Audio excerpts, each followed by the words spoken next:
tanglad. Tanglad to sa Bisaya. Dahil walang halo yung aking gulay na lauoy. Ito tanglad ang ilalagay ko para kunyari amoy tinulang manok.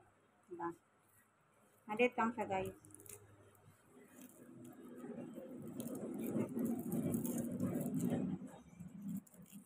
Ayan.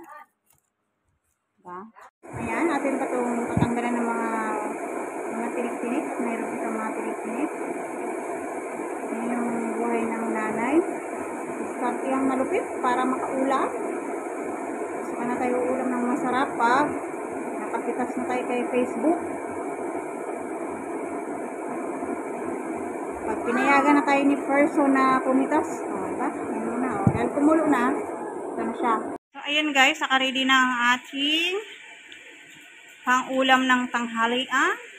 Saturday, October 15. So, ayan, nagpakulo na ang mama nyo. Ayan, ang aking mama nyo. Ilagay na natin yung ating isang hiwang chicken. Pangpabango yan guys. Diba? So, mamaya na natin ilagay yung... So, dahil wala nga tayong gas, empty gasol tayo. Dahil sa mahal ng gas ngayon, ibili na lang muna natin ng bigas. Napakamahal. Mamajikin natin. Mayroon naman tayong kuryente at mayroon tayong ito. So, dito ko iluluto yung aking lauoy. Hugasan muna natin at pinaglutuan ito ng laki ni. Diba? Realidad ng nanay. At, siyempre yung kamulang kamatayan nating talbos ng kamote. Diba? Pag masipag magtanim ng kapitbahay natin, may aanihin tayo. Ganun. At, siyempre yung malunggay. Yan lang yung aking ulam ngayong tanghalian.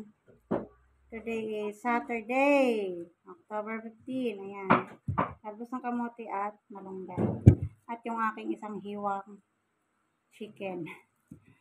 At mamajikin lang natin. Alam nyo naman ang nanay, mahilig mag-magic.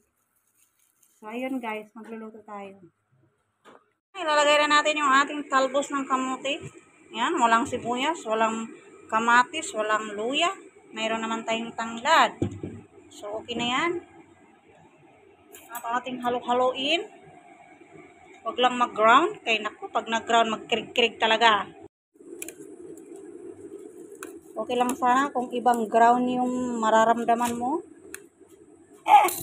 So, yan mga ka-rice back. Team Repsol, shout out sa inyong lahat. Ang ating talbos ng kamote, ilagay na natin yung aking malunggay.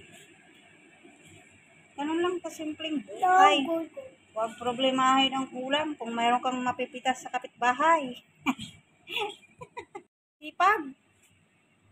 Buhay ka sa kapitbahay. So, eh, silingi ko naman yan. Hindi ko naman nakaw yan. Piningi ko lang. Sipag kasi sila magtanim. Nagkulo-kulo na siya. O, nagkulo-kulo na yung ating sabaw ng tinulang tanglad. Yan, at ilagay na natin ang ating magic sarap. Wow. Oh, favorite daw ni Princess to, di ba? Oh, favorite ni Princess. Ang galing naman ng anak ko, favorite niya pala to. Favorite niya yun guys, sabaw. Gusto niya yung sabaw na ganyan luto. Uy, nagtalsik-talsik na. So, patayin na natin. At takpan. At umaapaw, sayang ang sabaw. At ating tikman. Ayan, luto na siya guys. Diba? Saglit lang naman kasi. Maiksing espiritu lang ng mga gulay ng mga ganito. Tiklahan mo yan. Sarap. Diba? Perfect ng sabaw. Okay na. Wala kasing saluyot, kaya yan. Natuyo na yung mga saluyot ng tanim ng kapitbahay ko. Wala ng dahon. Oh. Siyempre, pakasarap ng aking sahog. Ayan. Isang hiwang tanglad. So, ayan guys, mga karisbaker, shoutout sa lahat ng support. Team Repsol Family, thank you sa lahat ng support. Ayan, mga karisbak ko dyan. Thank you so much sa inyong mga pagpalo-palo dyan. Thank you so much. Bye guys! Team Repsol Admin, may grab shoutout po sa inyong lahat.